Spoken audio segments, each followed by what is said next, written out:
तैमूर के हमले से दिल्ली सल्तनत के कई टुकड़े हो गए थे। इस मौत की नींद से जागने में दिल्ली को काफी वक्त लगा, और जब जागी भी तो दिल्ली एक बड़ी सल्तनत की राजधानी नहीं रही थी। तैमूर के आक्रमण के बाद उत्तर भारत कमजोर और बंटा हुआ रहा। इससे कहीं अच्छी हालत में था दक्षिण भारत, जहां का सबसे बड़ा राज्य था विजयनगर। इत्तेफाक से कई विदेशी यात्री विजयनगर आए और उन्होंने अपने सफरनामों में शहर और राज्य के बारे में काफी कुछ लिखा। इन ब्यौरों से लगता है कि शहर काफी खुशहाल और सुंदर था। मध्य एशिया के अब्दुल रज़ाक लिखते हैं, यह शहर ऐसा है जैसा न किसी ने देखा न सुना होगा। सारी दुनिया में इसका सानी नहीं है। अब्दुल रज़ाक ने शायद ज्यादा बड़े शहर नहीं देखे होंगे, इसलिए विजयनगर को देखकर वो वाकई बहुत हैरान हुआ। उसके बाद आया एक यात्री, दुनिया भर में घूमा था। वो था पुर्तगाली डोमिंगो पायस, जो 1522 में विजयनगर आया।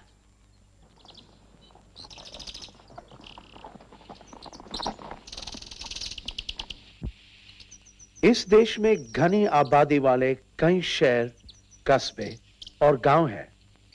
महाराज ने एक विशेष नगर बनवाया है जो मजबूत चार दीवारी और परकटों से घिरा है। महाराज का महल भी एक मजबूत दीवार से घिरा हुआ है, जिसके अंदर इतनी जगह है जितनी पुर्तगाल की किसी महल में नहीं। इस शहर में साफ सुथरी सड़कें और धनिकों, सेनानायकों, सामान्य नागरिकों के भव्य मकान हैं। इस नगर में सभी देश और जाति के लोग हैं, क्योंकि यहाँ बड़े पैमाने पर कीमती पत्थरों, खासतौर पर हीरों का व्यापार होता है। शहर के आकार का बयान मुश्किल है। देखने से ऐसा लगता है जैसा ये रोमा जितना ही बड़ा और खूबसूरत है। सारी दुनिया में ये शहर इसीलिए भी बेहतरीन है क्योंकि यहाँ किसी चीज की कमी नहीं है। इस शहर की हालत उन शहरों जैसी नहीं जो अपने नागरिकों को खाने पीने का सामान भी नहीं दिला पाते। यहाँ तो हर आदमी के पास जरूरत की हर चीज है।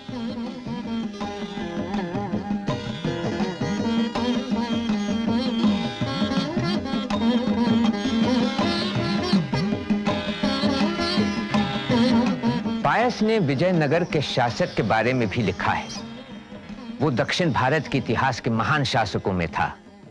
उसका योद्धाओं में बड़ा नाम था। एक ऐसा योद्धा जो दुश्मनों से भी नरमी से पेश आए। एक ऐसा राजा जो साहित्य और कला का सरपरस्त था, जो एक हर दिल अजीज और दरिया दिल राजा था, जिसकी याद अब तक दक्षिण में ताजा है। उसका नाम था कृष्णदेव राय।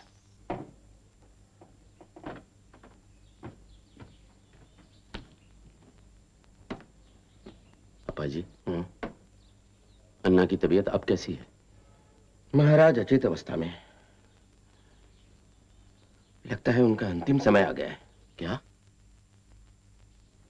अब जाने की कोई जरूरत नहीं। शोक मनाने के लिए तुम्हें बाद में काफी समय मिलेगा। तुम कहना क्या चाहते हो? मुझे जाने दो। जाने से क्या लाभ? महाराज ने अपने उत्तराधिकारी की घोषणा कर दी है। अब तुम चाहो भी तो उनके विचार नहीं बदल सकते। तो अब क्या तुम उनके उत्तराधिकारी बन बैठे हो? सिंहासन हड़पने की मेरी कोई इच्छा नहीं है। ऐसी योजनाएं तुम ही बनाते रहे हो, पर अब कोई फायदा नहीं। अन्ना ने अपने बेटे को अपना उत्तराधिकारी घोषित किया है। वो 6 बरस का नादान बच्चा है, वो राज्य कैसे चलाएगा? क्यों नहीं, किसी योग्य शासनपाल की मदद से अवश्य चला सकता है। और वो योग्य शासनपाल आप ही होंगे, है ना? महाराज ने शासनपाल के संबंध में कुछ नहीं कहा है। मैं महाराज का सगा भाई हूं। तुम सौतेले, मेरा हक तुमसे ज्यादा है। महाराज ने कुछ दूसरे आदेश भी दिए हैं। अप्पा जी सुना दीजिए। जी हाँ, महाराज वीर नरसिम्हा राय ने आदेश दिया है कि कृष्णदेव राय को बंदी बना लिया जाए और उसकी दोनों आंखें फोड़ दी जाएं। महाराज ऐसा आदेश कभी नहीं दे सकते। वो इतने क्रूर नहीं हैं। वो मुझे बेहद चाहते हैं। ऐसा उन्होंने अच्युतदेव राय की सलाह पर ही किया है। अच्छा, मेरे सैनिक अभियान में राजधानी से बाहर चले जाने के बाद तुमने महाराज की जो सेवा की है, ये उसी का फल है। मगर मैं श्रेष्ठ सेना नायक समझा जाता हूं। मैं साम्राज्य को कमजोर नहीं होने दूंगा, कुछ भी हो। ऐसा सोचा गया कि तुम नए राजा के प्रति निष्ठावान न रहो और ऐसा सोचा तुमने?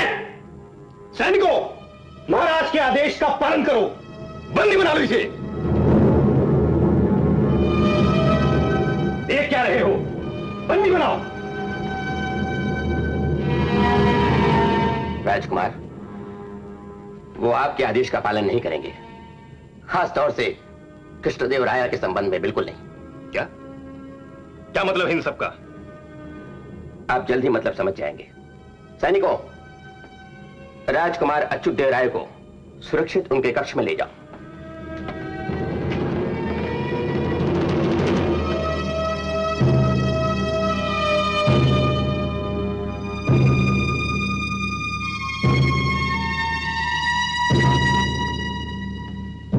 जी, मुझे तो लगा कि आप मुझे बंदी बना ही लेंगे। और आपकी आंखें फोड़ दूंगा। मैंने आपको महाराज का आदेश सुनाया है, ये तो नहीं कहा कि मैं उसका पालन भी करूंगा। मैं आपके स्नेह और निष्ठा का बहुत आभारी हूं। मैं साम्राज्य के प्रति निष्ठावान हूं। विजयनगर के सिंहासन पर एक बच्चे को नहीं, बल्कि आप जैसे एक समर्थ व्यक्ति को बैठना चाहिए। तलांगुतक धिकुतक तधिगिणतुम धीगुणांगुतक ताहतकिटतक धित्तलांगुतक तलांगुधित्तक झम तरिकिटतक तरिकिटतक तककिटतक तधिगिणतुम तधिगिणतुम तधिगिणतुम। राजाधिराज वीर प्रतापी श्री कृष्ण राय भूप। राजाधिराज वीर प्रतापी श्री कृष्ण राय भूप। श्री कृष्ण राय भूप। सकलांध्र निखिल कर्नाटक भू नवरत्न खचित सिंहासनाधिप संगीत नृत्य शिल्प। श्री कृष्ण राय भूप। श्री कृष्ण राय भूप। कलपिटु हसपटु महादेवी नर्तन कर दिखलाएगी। झांझर रव से कंकण ध्वनि से मंडूक सरस गाथा। मंडूक सरस गाथा। तक किट तक तधिगिणतुम तधिगिणतुम तधिगिणतुम। हे माधवी, पूर्व जन्म में संग रावण के परिणय निर्णय करके शपथ ली मन ही मन में। मंदोदरी ने पर विधि की लीला से वो मंडूक बनी।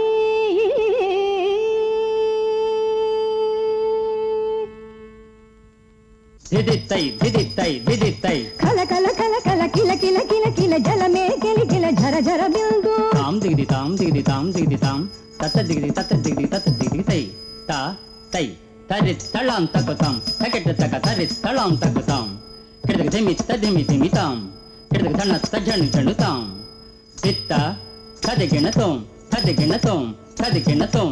जगमग जगमग कवच खड्ग है दोनों भुजा पर जमे अड़िगे हैं। ताम दिगदिताम दिगदिताम दिगदिताम तत दिगदि तत दिगदि तत दिगदितै। हे माधवी, रूप लावण्यमयी कोमल कुसुम जैसी। मंदोदरी को रावण ने देखा। हिमगिरि सुता सौजा सम्मोहित हुआ। सम्मोहित हुआ। सम्मोहित हुआ। संग संग केली की रस की दुबकी कोमल कामिनी अतिशय मोगी। वर भागों में मंदोदरी को ले गए लंकापुरी को। वो ले गए लंकापुरी को। राजाधिराज वीर प्रतापी श्री कृष्ण राय भूप। श्री कृष्ण राय भूप। सलाम सलाम सलाम।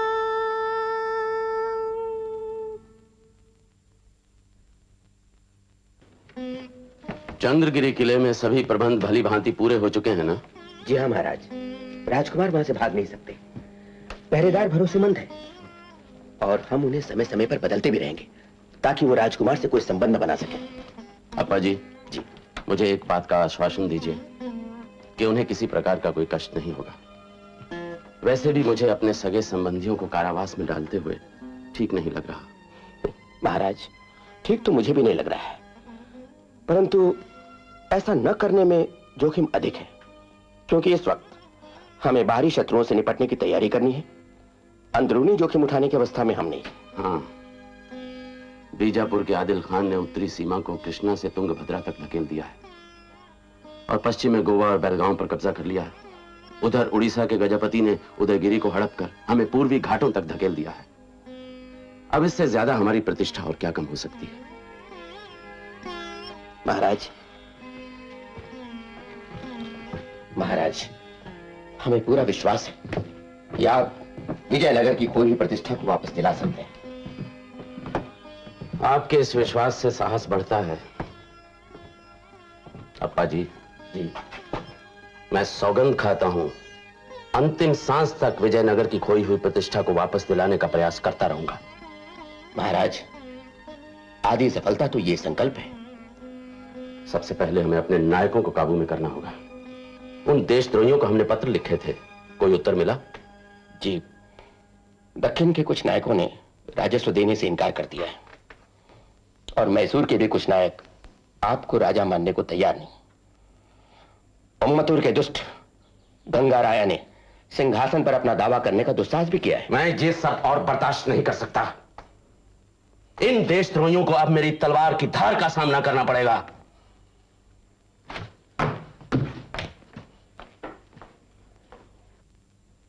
एक राजा को अपने बंदरगाहों का संचालन करना चाहिए जिससे व्यापार में वृद्धि हो सके। घोड़ों, रत्नों और मोतियों के आयात को प्रोत्साहित करना चाहिए और बाहर देश से आकर यहां बसे हुए लोगों को उनके रहन सहन के अनुसार सुविधाएं प्रदान करनी चाहिए। आइए अप्पा जी। पादरी कहां हैं? क्या चाहते हैं वो हमसे? महाराज, वो पुर्तगालियों का दूत बनकर आए हैं और अपने राज्यपाल अल्बुकर्क की ओर से कोई आवश्यक संदेश लेकर। उनसे हमें अधिक प्रतीक्षा नहीं करानी चाहिए। पुर्तगालियों से हमें मित्रता और व्यापार संबंध बनाए रखने हैं। पर महाराज, हमें उनसे सावधान भी रहना चाहिए, क्योंकि पुर्तगाली केवल व्यापारी बनकर ही संतुष्ट नहीं है। लगता है उन्हें कुछ और भी चाहिए।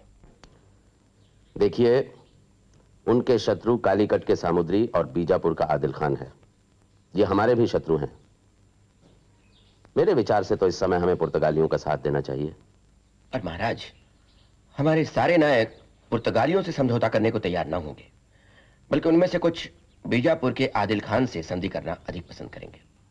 हमारी संधि बहमनी सुल्तान महमूद शाह के साथ है और वो परेशान है अपने नायक आदिल खान से, जिस पर उनका कोई नियंत्रण नहीं रहा। इस समय आदिल खान से संधि का कोई मतलब नहीं, तब तक नहीं जब तक हम इस आदिल खान को उसकी असली जगह न समझा दें। मगर ठहरिए, पहले हमें यह जानना चाहिए कि ये पादरी जी क्या प्रस्ताव लेकर आए हैं। जी महाराज।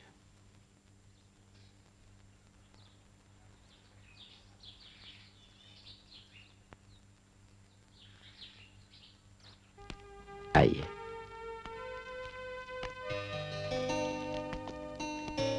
आइए।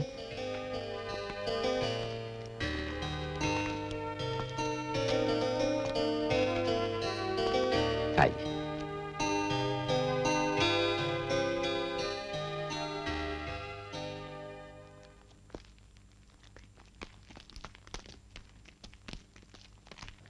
आइए, आपका स्वागत है।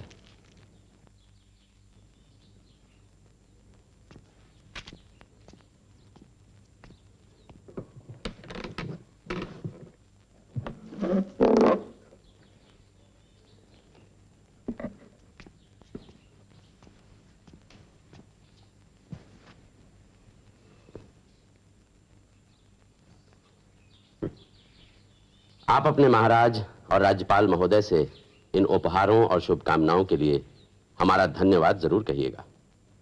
श्रीमान, हमारा महाराज हृदय से आपका सम्मान करते हैं और मित्रता की इच्छा रखते हैं।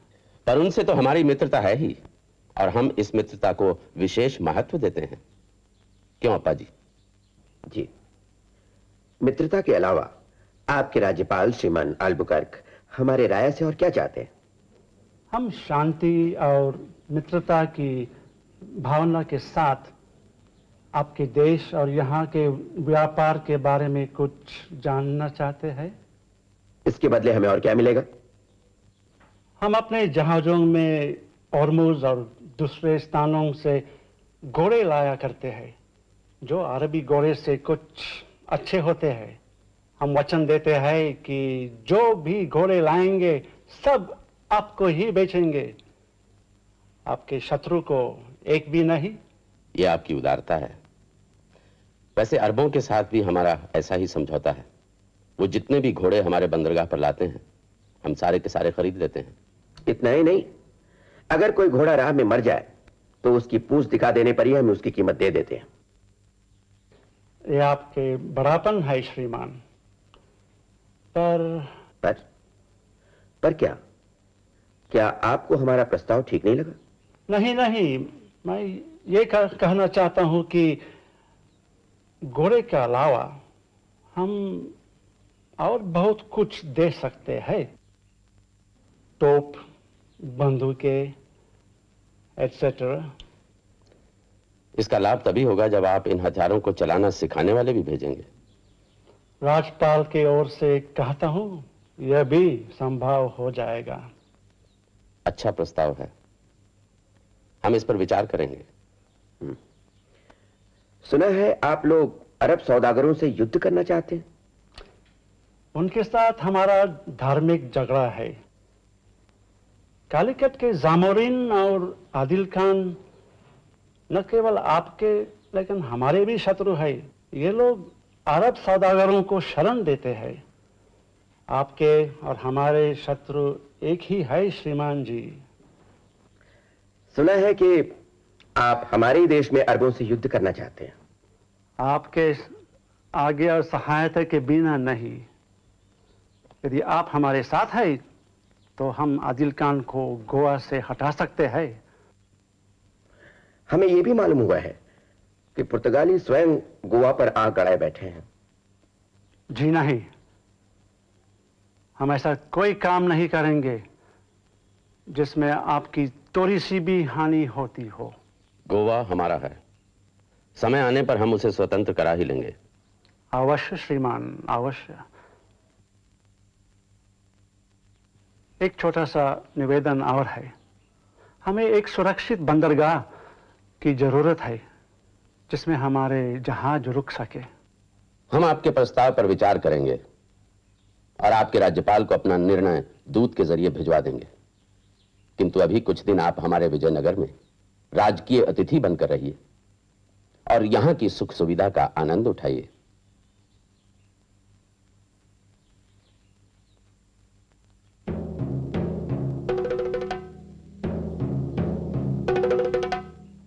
राया रोज सूरज उगने से पहले सेर भर तिल का तेल पीते हैं और फिर इसी तेल से मालिश करवाते हैं। मालिश के बाद एक लंगोट पहन मुकदर उठाते हैं, फिर तलवारबाजी के अभ्यास करते हैं जब तक कि सारा तेल पसीने के साथ बह न जाए।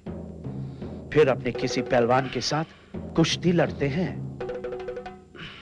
इतनी मेहनत के बाद घोड़े पर सवार हो सूरज उगने से पहले खुले मैदान में एक दिशा से दूसरी दिशा तक घोड़ा दौड़ाते रहते हैं। दिन निकलने से पहले तक वो इन्हीं कामों में व्यस्त रहते हैं।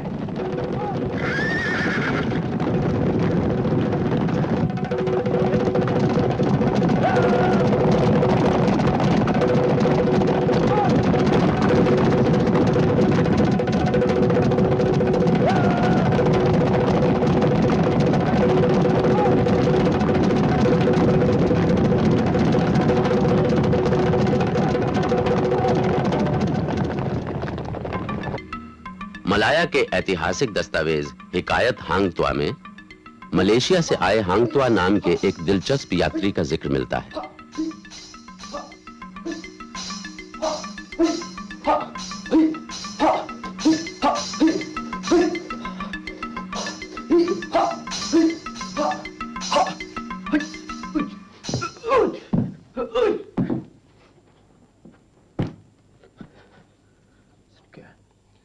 बहुत अच्छे भाई, तुम तो तलवारबाजी की कला में माहिर हो हांग त्वांग। भाई तुम्हारे नाम का उच्चारण कुछ कठिन है। आप मुझे लक्ष्मण भी कह सकते हैं महाराज। अच्छा, किंतु ये तो भारतीय नाम है। क्या ये नाम तुमने यहाँ आने के बाद रखा है? जी नहीं, हमारे देश मलाय में भी भगवान राम और उनके भाई लक्ष्मण की कथा मशहूर है। क्या तुम्हारे मलया में सभी सैनिक तुम्हारी तरह तलवारबाजी जानते हैं? जी नहीं महाराज, बहुत कम। सिर्फ महाराज द्वारा चुने हुए कुछ अच्छे सैनिक ही, और उन सैनिकों को हमारे यहाँ सम्मान भी बहुत है। भाई ये तो बहुत अच्छी बात है।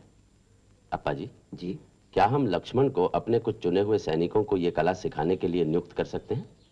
तो महाराज, खेल तो बहुत अच्छा है, पर हमारे लिए इसका कोई उपयोग नहीं है। ये बात सही है। आजकल युद्ध का निर्णय तलवार और तलवारबाज की प्रतिभा पर निर्भर नहीं करता। पर महाराज, अंतिम समय में तलवार ही काम आती है। भाई हम कोई तलवार फेंकने के लिए थोड़ी कह रहे हैं। अच्छा लक्ष्मण, क्या तुम हमारे कुछ चुने हुए सैनिकों को ये कला सिखा सकते हो? अवश्य महाराज, ये तो मेरे लिए सम्मान की बात होगी।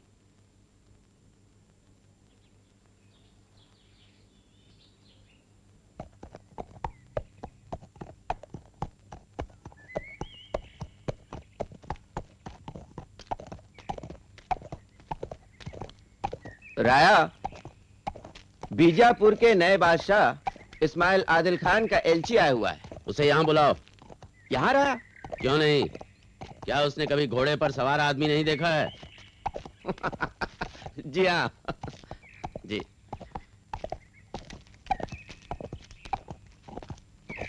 आदाब हुजूर।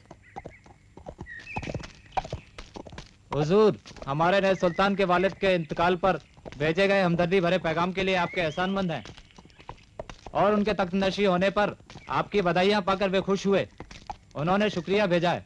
पर हुजूर, हमारे सुल्तान को इस बात का अफसोस है कि विजयनगर के नायकों ने उस वक्त जबकि सुल्तान सोग में थे, गोवा पर कब्जा पाने के लिए पुर्तगालियों की मदद की और एक नाजुक मौके का फायदा उठाने की कोशिश की। हुजूर, नायकों ने गोवा पर कब्जा आपके लिए किया होता तो भी कोई बात थी, पर पुर्तगाली जो कि फिरंगी हैं, परदेसी हैं, उन्हें अपनी जमीन पर कब्जा क्यों करने दिया जाए? पर यूसुफ आदिल खान भी तो परदेसी थे। हुजूर, उनकी सिर्फ पैदाइश ही परदेश में हुई थी। वो तो यहाँ के बाशिंदे हो गए थे, और उनकी दारुल सल्तनत बीजापुर थी, ना कि 7 समंदर पार। अच्छा, इसीलिए बीजापुरी पुर्तगालियों के साथ बैठ के और हमारे विरुद्ध संधि करने की कोशिश करते रहे हैं। हुजूर को कोई गलतफहमी हुई है? कोई गलतफहमी नहीं हुई है। हमें पक्का मालूम है कि आप लोगों ने हमारे विरुद्ध इस्तेमाल करने के लिए तोपें, बंदूकें और घोड़े खरीदे हैं। अब उनसे मतभेद हो गया तो हमारे पास चले आए हो। पर हुजूर, ये बात सच है कि हमारे खिलाफ लड़ाई में आपके नायकों ने पुर्तगालियों का साथ दिया है। पर हुजूर, शायद ये बात आपको मालूम ना हो। और बहुत हुआ। अब ये बताओ थोड़े शब्दों में और जल्दी कि आदिल खान हमसे क्या चाहता है? हुजूर, हमारे सुल्तान पुर्तगालियों से गोवा आजाद कराने में आपसे मदद की उम्मीद रखते हैं। लेकिन हमने माना ही कब है कि गोवा आपका है? और फिर आदिल खान तो बहमनी सुल्तान का नायक है, तुम उसे सुल्तान क्यों कहते हो? वैसे हमारा फिरंगियों से कोई झगड़ा तो है नहीं, जबकि बीजापुर ने हमारी जमीन का एक बहुत बड़ा हिस्सा हड़प लिया है। जब तक कि इस्माइल आदिल खान हमारी जमीन का हिस्सा वापस नहीं करते, हम उनसे कोई समझौता नहीं कर सकते।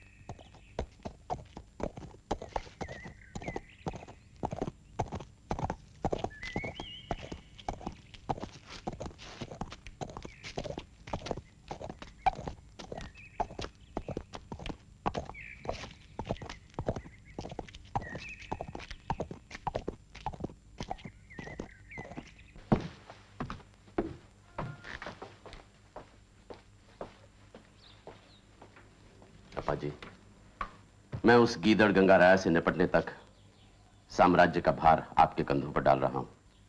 विजयी भव, ईश्वर आपको विजयी करें। स्वागत है पादरी जी। आप गोवा कब वापस जा रहे हैं? अभी तुरंत ही राया। आपके राज्यपाल महोदय के साथ एक लाभदायक समझौते के लिए मैं आप पर भरोसा कर रहा हूं। मैं अपनी ओर से पूरी कोशिश करूंगा महाराज। मैं इस नगर की जल व्यवस्था को ठीक करवाना चाहता हूं। विजयनगर में एक बड़े जल प्रदाय की आवश्यकता है, जिसे पुर्तगाली कारीगर ही बना सकते हैं। इसलिए आप पुर्तगाली कारीगर और जल वैज्ञानियों को साथ लाना न भूलिएगा। अवश्य। और दूसरी शर्तें भी आपको मालूम ही है ना? जी हाँ, यही है ना कि सिर्फ आपको ही घोड़े, बंदूकें और तोपें दी जाएं और बदले में आप हमें बंदरगाहों का उपयोग करने, एक बस्ती, एक सैनिक छावनी और एक कारखाना बनाने की अनुमति दी जाए। इसके साथ आप हमें गोवा में भी कुछ अधिकार देंगे। बिल्कुल ठीक। अपा जी, पादरी लुइस के साथ एक सशस्त्र सैनिकों की टोली भेज दी जाए। पता नहीं है आदिल खान कब क्या कर बैठे। जो आज्ञा महाराज।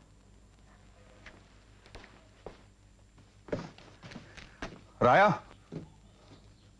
खुशखबरी है राया। कहो। उम्मतुर का गंगा राया मारा गया। कैसे? पीछा करते हमारे सैनिकों से डरकर भागता हुआ वो कावेरी में डूब मरा।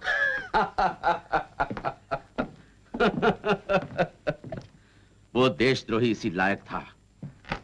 अच्छा हुआ साम्राज्य का एक और कांटा खत्म हुआ। अभी अब आपको उम्मतुर के नए शासनपाल के बारे में सोचना चाहिए राया। गोविंद राया कैसा रहेगा? कौन गोविंद राया? अप्पा जी का भाई? पर वो तो ब्राह्मण है राया। तो महाराज, हम चारों तरफ शत्रुओं से घिरे हुए हैं। हमें इस समय शक्तिशाली सेना नायकों और उनके तैयार सैन्य दलों की आवश्यकता है, ऐसे ब्राह्मणों की नहीं जो जरूरत पड़ने पर शस्त्र भी ना उठा सके। शस्त्र चलाने के लिए हमारे पास सेना है। गोविंद राया वहां की व्यवस्था को सुधार सकता है। ब्राह्मणों को उच्च पदों पर बिठाकर मैं वास्तव में कुछ ज्यादा ही शक्तिशाली हो चुके नायकों की शक्ति को कम करना चाहता हूं। मैं नहीं चाहता फिर से कोई गंगा राया सर उठाए। पर राया, ब्राह्मण पहले से ही बड़ी संख्या में मंत्री पद पर बैठे हुए हैं। आपस में सब संगठित होकर आपके विरुद्ध उठ खड़े हुए तो? ऐसा नहीं हो सकता। उनके पास नायकों जैसे शस्त्र चलाने वाले सैनिक कहां? हाँ, अगर तुम शासनपाल बनना चाहते हो तो साफ साफ शब्दों में कहो, तुम मेरे दामाद हो। जब आपने निर्णय कर ही लिया है तो मैं क्या कह सकता हूं। राम राया, मैं तुम्हें अपने से दूर नहीं रखना चाहता। तुम्हें यह समझना चाहिए।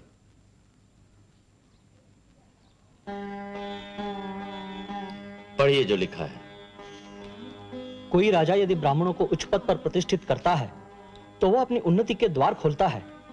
जोखिम उठाकर भी ब्राह्मण अपने कर्तव्य पथ पर इसलिए डटा रहता है कि क्षत्रिय और शूद्र अधिकारी उसे हंसी का पात्र न बनाए, और इसलिए भी ताकि वह दूसरे ब्राह्मण अधिकारी की दृष्टि से गिर न जाएं।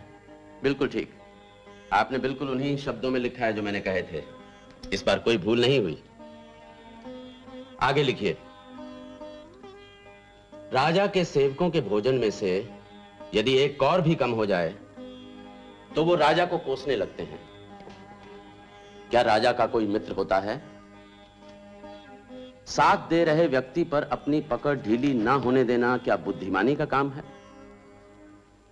बुद्धिमानी का काम वो है, पकड़ ढीली किए बिना मित्र को साथ रखा जाए। उस पर आप विश्वास भले ही ना करें, किंतु उसके साथ सदैव अच्छा व्यवहार करें। कहिए अपा जी, क्या बात है? मैंने आपके लेखन कार्य में विघ्न डाला, इसके लिए मैं क्षमा प्रार्थी हूं। अवश्य ही महत्वपूर्ण कार्य होगा, कहिए। जी हाँ, बहमनी सुल्तान महमूद शाह का गुप्त संदेश प्राप्त हुआ है। आदिल खान ने उन्हें बंदी बना रखा है। उन्होंने आपसे विनती की है कि आप उनकी सहायता करें और उन्हें मुक्त कराएं। आदिल खान को नीचा दिखाने का यह अच्छा मौका है। महमूद शाह को संदेश भेजिए कि हम उन्हें बिदर की गद्दी पर वापस बिठाएंगे। आप समझ रहे हैं ना अपा जी? बहमनी सुल्तान को पुनः गद्दी पर बिठाने वाला दक्षिण में मैं पहला हिंदू राजा होऊंगा। इससे ज्यादा हमें और क्या चाहिए? जी हाँ, शक्तिशाली और शत्रु पड़ोसी आदिल खान की तुलना में आपके उपकारों से दबा दुर्बल महमूद शाह हमारे लिए अधिक उपयोगी सिद्ध होगा।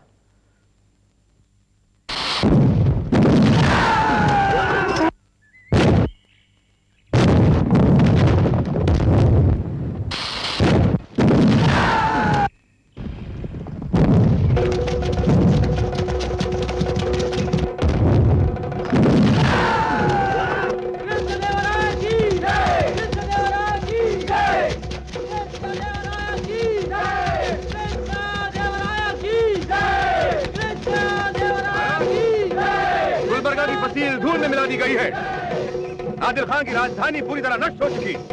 इस धरती पर हल चलवाइए और इसमें अरंडी बो दीजिए। जब इब्राहिम सुल्तान खान इस स्थान को देखेगा या इसके बारे में सोचेगा तो हमारी शक्ति के भय से कांप उठेगा। क्या आप नगर में प्रवेश करेंगे महाराज? नहीं, अभी तो आधा काम हुआ है। सुल्तान महमूद को बिदर में उनके सिंहासन पर बिठाना जो बाकी है। आप नगर में प्रवेश कीजिए और सुल्तान महमूद को यह खबर दीजिए कि हमने इब्राहिम खान को हरा दिया है और गुलबर्गा की चट्टान जैसी मजबूत चार दीवारी का जो हमने हाल किया है उसके बारे में भी बताइएगा। मैं स्वयं उन्हें बिदर छोड़ने आऊंगा। जो आ गया महाराज।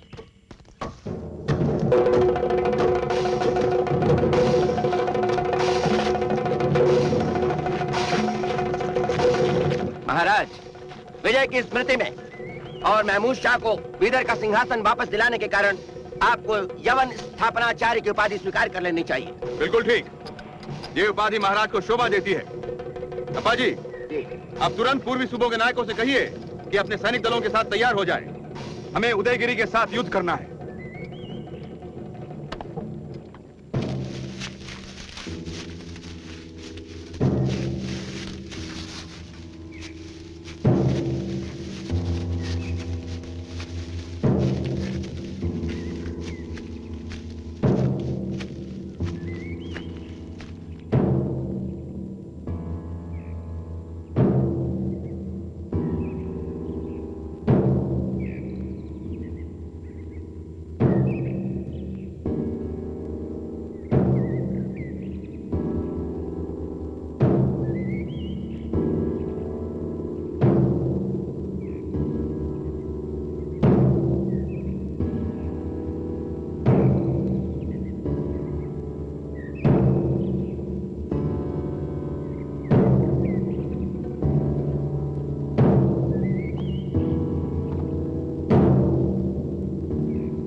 विजयनगर के कायरों, लौट जाओ, आगे बढ़ो, भागा बोलो। इन मुट्ठी भर कलिंग सैनिकों से हंसी उड़वाते किले को घेर कर खड़े रहने से कोई फायदा नहीं। चलो। महाराज, मुश्किल ये है कि किले तक पहुंचने के लिए सिर्फ एक ही सड़क है और वो भी काफी संकरी और चट्टानों के बीच से गुजरती है। हमारे सैनिक जैसे आगे बढ़ते हैं तीर के शिकार हो जाते हैं। हाँ, अगर हम के सैनिकों को भूखा मरने की हालत तक पहुंचा दें तो ही वो हार मानेंगे। तो क्या उम्र भर इन चट्टानों पर बैठकर हम कलिंग सैनिकों के भूखे मरने का इंतजार करते रहेंगे? करो हमला। कोई और उपाय सोचा जाए। उपाय तो है राया, कीमती भी है और कठिन भी। कोई बात नहीं अप्पा जी, इस किले को जीतने के लिए अगर हमें चट्टानों को भी खिसकाना पड़ा तो भी कोई चिंता की बात नहीं। राया, हमें करना भी वही पड़ेगा। क्या कह रहे हैं अप्पा जी? क्या हम इन चट्टानों को तोड़कर रास्ता बनाएं? राम राया, चट्टानों को फोड़कर नहीं, अगर हम लकड़ी के पटरों और मिट्टी से सलामी बनाकर किले की दीवार तक पहुंच गए तो फिर हम चारों तरफ से उन पर धावा बोल सकते हैं। जो आ गया राया। लिपिक। आ गया महाराज। लिखिए भाई, लिखिए। एक राजा को शत्रु के साथ युद्ध जीतने की भीष्म प्रतिज्ञा कभी नहीं करनी चाहिए। शत्रु पर आक्रमण करने के लिए जब वो अपनी सेना के साथ जा रहा होता है, या तो वो अपने उद्देश्य में सफल हो सकता है और या असफल। यह भी हो सकता है कि भविष्य में उसका उद्देश्य पूरा हो, तत्काल नहीं। एक राजा को राजनीतिज्ञ होना चाहिए या युद्ध का प्रेमी?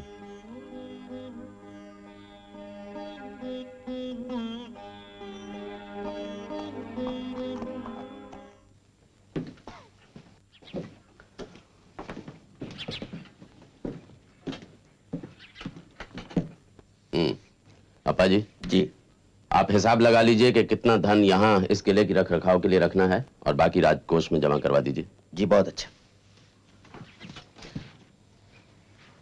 बंदियों के बारे में क्या सोचा? क्या उनमें से कुछ ऐसे हैं जो हमारी सेना में भर्ती होने की इच्छा जाहिर करते हैं? जी हाँ राया, बहुत से सैनिक और अधिकारी चाहते हैं। तो उन्हें रख लीजिए, किंतु उन्हें उड़ीसा की सीमा से दूर रखा जाए और साथ साथ नहीं, बचे हुए बंदी जो अभी भी गजपति के प्रति निष्ठा रखते हैं उन्हें बंदी घर में ही रहने दीजिए, लेकिन उदयगिरी में नहीं। जी राया, राज परिवार के सदस्यों का क्या करें? उन्हें मेरे सामने लाइए। जी बहुत अच्छा। आइए आइए। राया, ये उड़ीसा के गजपति प्रताप रुद्र के पुत्र वीरभद्र जी हैं और ये उनकी माता जी, गजपति की छोटी रानी। आपका स्वागत है। आशा है आपकी सुख सुविधाओं में कोई बाधा नहीं आई होगी। आसन ग्रहण करें। इस आदर भाव के लिए आभारी हूँ। राया, क्या जान सकती हूँ अब हमारा क्या होगा? देखिए रानी साहिबा, अभी युद्ध समाप्त नहीं हुआ है, इसलिए अभी मैं आपको कटक भेजने की स्थिति में नहीं हूं। गजपति के साथ अंतिम समझौते तक आपको प्रतीक्षा करनी होगी। पर इस बीच हमारा क्या होगा? आप हमारे साथ रहेंगे और क्या। क्या युद्ध बंदियों की तरह? नहीं, एक राजकीय अतिथि की तरह। अप्पा जी, रानी साहिबा और कुंवर के साथ सम्मानित व्यवहार किया जाए। इनकी सुख सुविधाओं में किसी प्रकार की कमी नहीं आनी चाहिए। जो आज्ञा राया।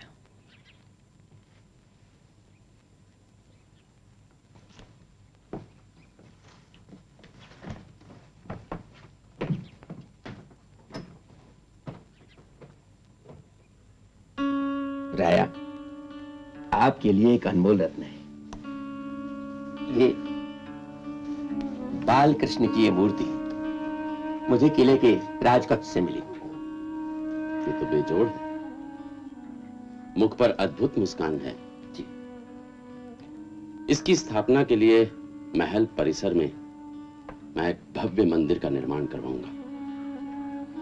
राया, कृष्ण के प्रति आपकी भक्ति तो जग जाहिर, परंतु यदि आप एक बात का ध्यान रखें तो अच्छा है। आपकी प्रजाओं में बहुत सारे लोग दूसरे पंथों को भी मानने वाले हैं। उनके प्रति आपका व्यवहार कहीं ऐसा न हो कि उनकी भावना को कहीं भी ठेस पहुंचे। आप ठीक कह रहे हैं। मैं कृष्ण उपासक हूं, इसलिए दूसरे पंथों को यह नहीं लगना चाहिए कि मैं उनकी उपेक्षा कर रहा हूं। जी हाँ, मेरे विचार से राया, यदि आप राज्य के समस्त तीर्थ स्थलों का भ्रमण करें तो बहुत अच्छा होगा। अवश्य। हमारा साम्राज्य दूर दूर तक फैला हुआ है, यहां तक कि भाषा भी एक नहीं है। हमें एक ऐसे सूत्र की खोज करनी है जिससे अपनी प्रजा को एक साथ जोड़ कर रख सके। जी। तमिल, तेलुगु और कन्नड़ा, इन 3 भाषा समूहों, विभिन्न जातियों और संस्कारों में बंटी हुई एक बड़ी आबादी को जोड़े रखने में धर्म ने एक महत्वपूर्ण भूमिका निभाई। किसी भी सामंती शासक की तरह कृष्णदेव राया ने भी अनेक मंदिर बनवाए और पुराने मंदिरों को दान में धन दिया। राजा की दिनचर्या की नकल मंदिरों में होने लगी। राजा और देवता में एक तरह की समानता आ गई, जिससे राजा की प्रतिष्ठा बढ़ी।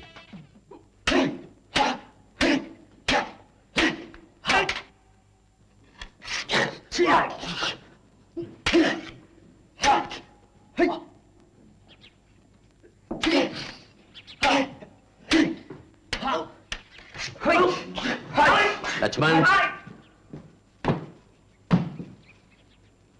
आज्ञा स्वामी। भाई, अभ्यास बहुत हुआ। अब मैं तुम्हारी एक सच्ची लड़ाई देखना चाहता हूं। जब चाहे श्रीमान, पर यह मुकाबला बराबरी का नहीं होगा। आपके यहाँ कोई नहीं है जो मुझसे लड़ सके। अच्छा, ये गर्व? गर्व नहीं, सच्चाई है महाराज। बताइए, आपने किस योद्धा के साथ आप मुझे मुकाबला करने के लिए कहेंगे? देखो भाई, हमारे यहाँ तो कोई ऐसा योद्धा है नहीं। मैं कुंवर वीरभद्र के साथ तुम्हारे मुकाबले की बात सोच रहा था।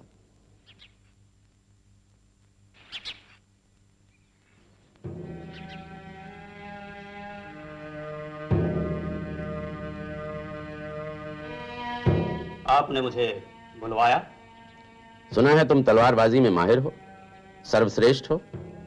क्या सचमुच तुमने इतनी महारत हासिल की है? एक हारे हुए सैनिक को अपनी वीरता का बखान शोभा नहीं देता महाराज। देखो, उदयगिरी की लड़ाई एक और बात थी। बड़ी लड़ाइयों में व्यक्तिगत कुशलता कोई खास महत्व नहीं रखती।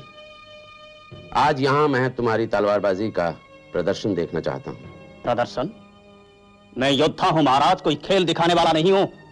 किसी की मांग पर अपनी वीरता का प्रदर्शन मुझे बिल्कुल पसंद नहीं है। खेल नहीं, मैं सच्ची लड़ाई की बात कर रहा हूं। सच्ची लड़ाई? लेकिन ऐसा कौन है जो मेरे साथ लड़ सके? लक्ष्मण। इसके साथ? अरे भाई, ये 7 समुद्र पार से आए महान तलवारबाज हैं और इन दिनों हमारे अतिथि हैं। लेकिन मैं इसके साथ लड़ नहीं सकता। एक साधारण नागरिक और राजवंश के सदस्य के बीच कोई मुकाबला नहीं हो सकता है। मेरी अपनी प्रतिष्ठा है। वीरभद्र, अगर तुम इस मुकाबले में विजयी हुए तो हम तुम्हें स्वतंत्र कर देंगे और तुरंत तुम्हारे पिता के पास कटक भेज देंगे। वैसे भी तुम इस स्थिति में नहीं हो कि हमारे प्रस्ताव को अस्वीकार कर सको। ठीक है, मैं लड़ूंगा, पर यह मुकाबला बराबरी का नहीं है। जाओ, अपनी तलवार चुन लो। लक्ष्मण, मैं केवल इस व्यक्ति का घमंड तोड़ना चाहता हूं। देखो, इसे चोट नहीं लगनी चाहिए। उन्हें कुछ नहीं होगा महाराज, मैं उन्हें मारूंगा नहीं। जाओ, भाग्य सहाय हो। हमारी इच्छा पूर्ति के लिए तुम विजयी हो।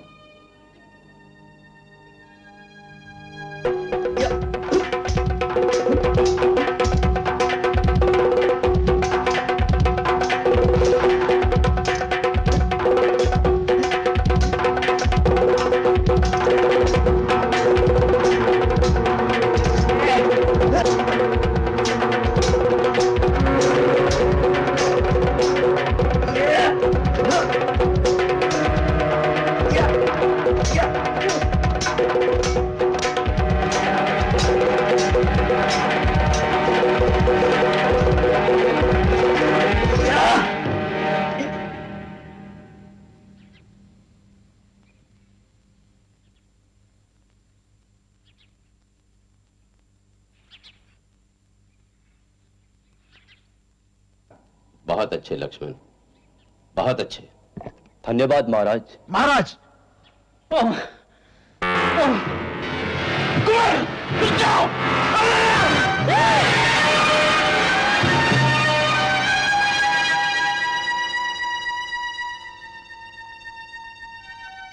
मैंने ऐसा कभी नहीं चाहा था। मैं तो बस इसका घमंड थोड़ा कम करना चाहता था।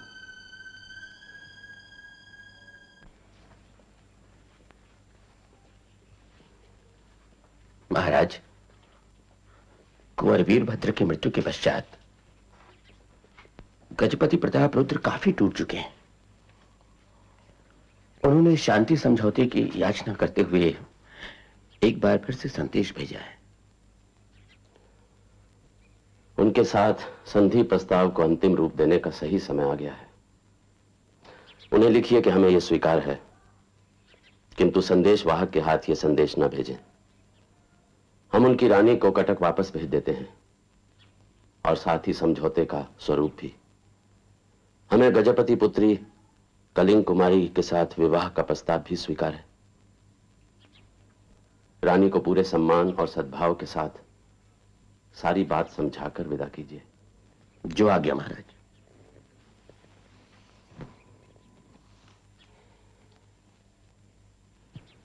समय पर काम पूरा होने की उम्मीद रख सकते हैं ना? जरूर। यहाँ के कारीगर काफी होशियार हैं। हमने जो नक्शा तैयार किया है उसे शक्ल देने में ये लोग जरूर सफल होंगे।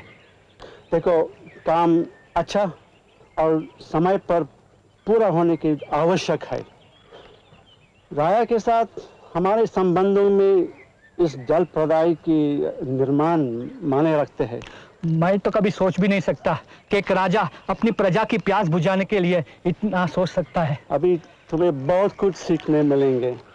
हम लोग पुर्तगाल में बैठकर सोचते हैं कि यहाँ के लोग कुछ नहीं जानते और कि हम लोग यहाँ आके उनको सब कुछ सिखाएंगे, लेकिन यह सच्चाई नहीं है।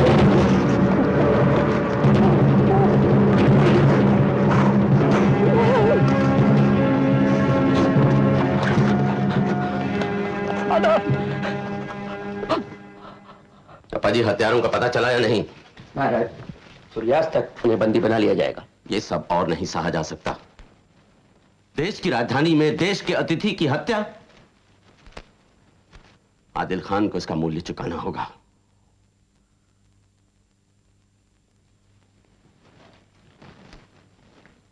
श्रीमान, मैं अपने दुख को शब्दों में नहीं कह सकता।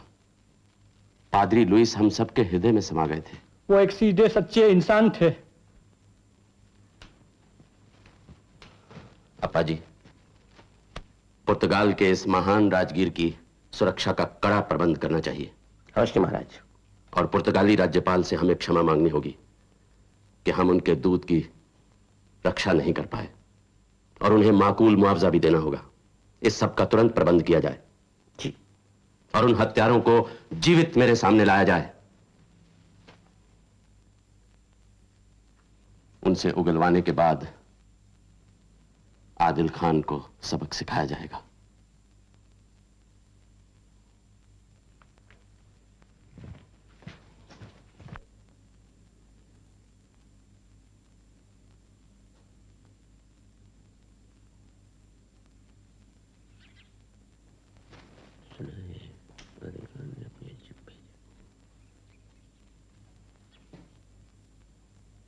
ये कौन है अप्पा जी?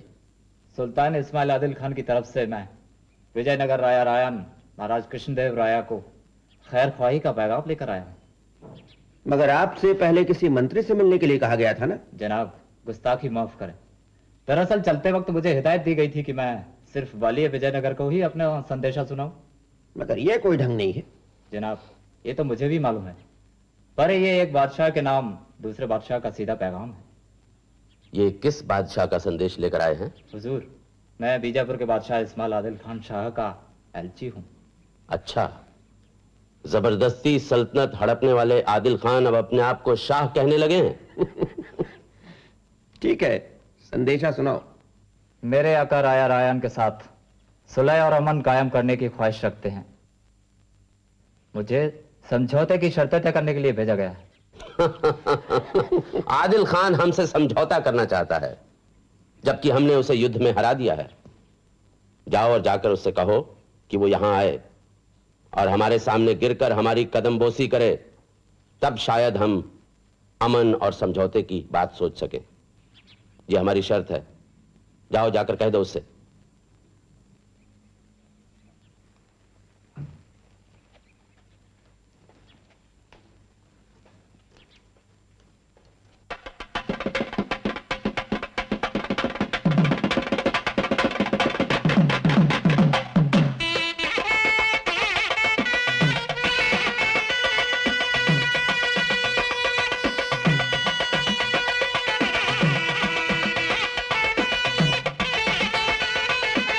विजयनगर में उत्तराधिकार का सवाल हमेशा बहुत पेचीदा हुआ करता था। कई बार तो इसके लिए खून तक बहने की नौबत आ गई। कृष्णदेव राया ने अपने 6 वर्ष के मासूम बच्चे को अपने जीते जी राजा बना दिया, ताकि वो अपने बेटे का मार्गदर्शन करे और उसके हितों की रक्षा कर सके। समे कामान काम कामाय मह्यम कामेश्वरो वै श्रवणो ददातु कुबेराय वै श्रवणाय महाराजाय नमः देवस्य त्वास विदुप्रसवे। राया, आप कम से कम शासनपाल का पद स्वीकार कर लेते तो अच्छा था। नहीं अप्पा जी, इसकी अब जरूरत नहीं है।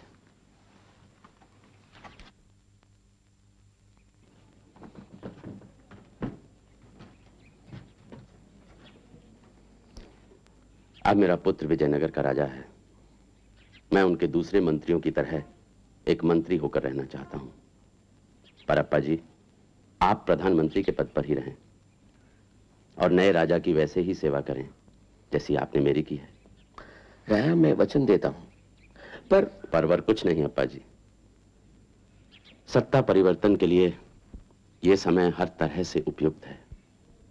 आदिल खान के हार जाने से वातावरण शांत है, साम्राज्य में स्थिरता है, सीमाएं सुरक्षित हैं। अब मैं अपने आप को भगवान कृष्ण की उपासना और किताबें लिखने के काम में लगाना चाहता हूं। जिन कार्यों को समय न मिलने के कारण मैं नहीं कर पाया, उन्हें आप पूरा कीजिए।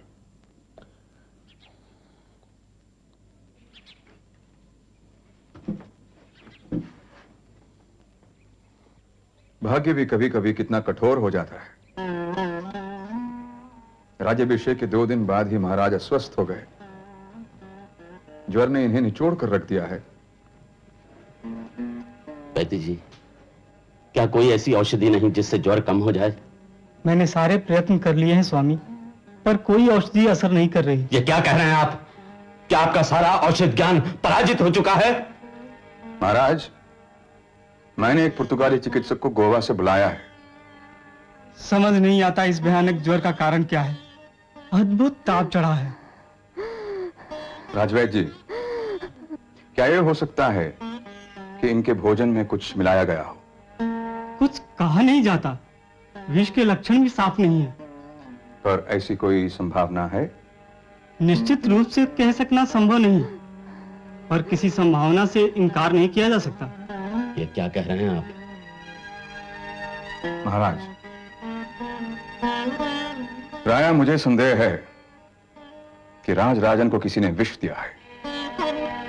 ऐसे अबोध बालक को कोई क्यों विष देगा, जबकि गद्दी के सब दावेदारों को हम पहले ही चंद्रगिरी किले में बंदी बना चुके हैं। हो सकता है कोई किसी को अपने लाभ के लिए और अपने इशारों पर नचाने के लिए राजा बनाना चाहता हो।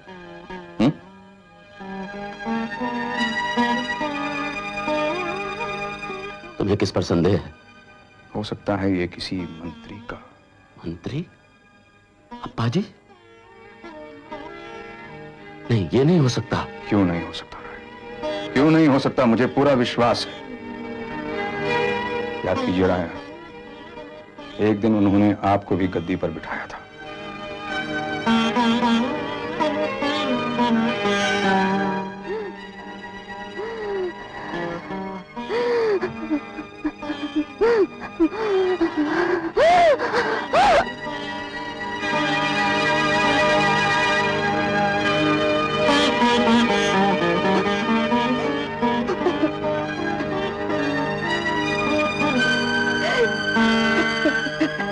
ले जाओ इसे।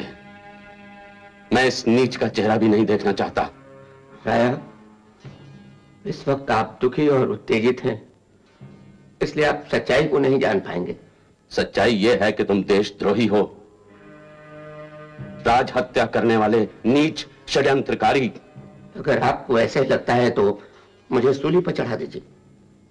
तुम इसी लायक हो। मैं सिर्फ इसलिए ऐसा नहीं कर रहा कि ब्रह्म हत्या का पाप मैं अपने सर पर नहीं लेना चाहता। ले जाओ इसे, आंखें फोड़कर काल कोठरी में डाल दो इसे। जान बच रही है, यही बहुत है अप्पा जी। अगर मैं होता तो कभी जीवित नहीं छोड़ता। अगर आपको भी बोलने का अधिकार है तो राया, न्याय की आशा करना व्यर्थ ही है। ले जाओ इसे, ले जाओ।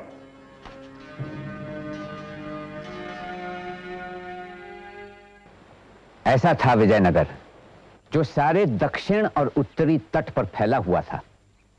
उसे अपनी खुशहाली और सुंदरता पर बड़ा नाज था और अपनी ताकत पर हद से ज्यादा घमंड। किसी ने यह सोचा तक नहीं कि शहर और सल्तनत दोनों का अंत बहुत दूर नहीं था। पायस की यात्रा के सिर्फ 43 साल बाद ही अचानक विजयनगर पर खतरे के बादल मंडराने लगे। विजयनगर से ईर्ष्या करने वाली दक्कन की बाकी रियासतों ने संगठित होकर विजयनगर को खत्म करने की तैयारी की। इसके बावजूद विजयनगर बेवकूफी की हद तक अपनी ताकत के नशे में चूर था, पर जल्द ही उसका विनाश हुआ, जो मुकम्मिल